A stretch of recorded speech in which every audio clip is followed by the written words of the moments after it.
महाराष्ट्र प्रदेश legal sale के कार्यकर्ताओं ने कोलाबा विधानसभा में राज्य की महायुति सरकार के खिलाफ आंदोलन किया।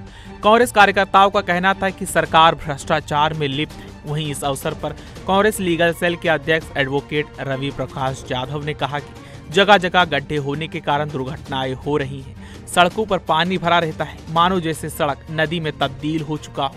आगे उन्होंने कहा कि पहले तो सरकार और मनपा नाले की सफाई में करोड़ों जनता का पैसा डकार चुकी है, अब गड्ढा बुझाने के नाम पर डकार रही है। या खोके सरकारचं पापपत्र काल आमच्या सन्माननीय अध्यक्ष खासदार वर्षाताई गायकवाड यांनी मुंबई काँग्रेस येथे प्रेस घेऊन सांगितलेले आहे। कशा पद्धतीने जीएसटी जीवनावश्यक वस्तूवर लावल्या गेल्या, कशा पद्धतीने महागाई वाढली आणि मुंबईची कशी तुंबाई झालेली आहे। मी आज इथे बॅगबे आगारात आहे।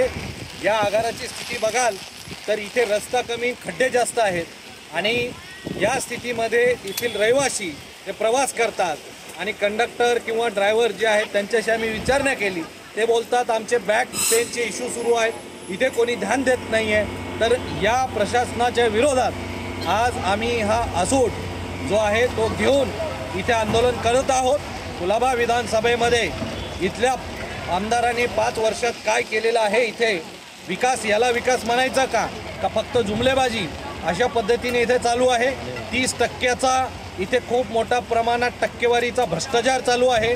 इथेच बाजूला गीतानगर आणि या एरियामध्ये पाणी माफियागिरी खूप मोठ्या प्रमाणात चालू आहे। प्रत्येक व्यक्तीला बीएमसीचा नळ घरामध्ये डायरेक्ट कनेक्शन असायला पाहिजे, परंतु बिल्डर लॉबी आणि इथले स्थानिक गुंडांना घेऊन सन्माननीय आमदार हे गेल्या 5 वर्षापासून इथल्या जनतेवर अन्याय अत्याचार करतायत। त्याच्या विरोधात आम्ही हा आज एल्गार पुकारला आहे आणि हा आज आम्ही इथे आसूड आंदोलन कोलाबा विधानसभेमध्ये आम्ही करत आहोत। आगे उन्होंने कहा कि कोलाबा विधानसभा के हाई कोर्ट परिसर, धोबीघाट, अंबेडकर नगर, कफ परेड, गीतानगर आदि क्षेत्र में बड़े बड़े गड्ढे जिससे कि दुर्घटनाएं होने का संदेह है। मुंबई से डीसी न्यूज इंडिया के लिए।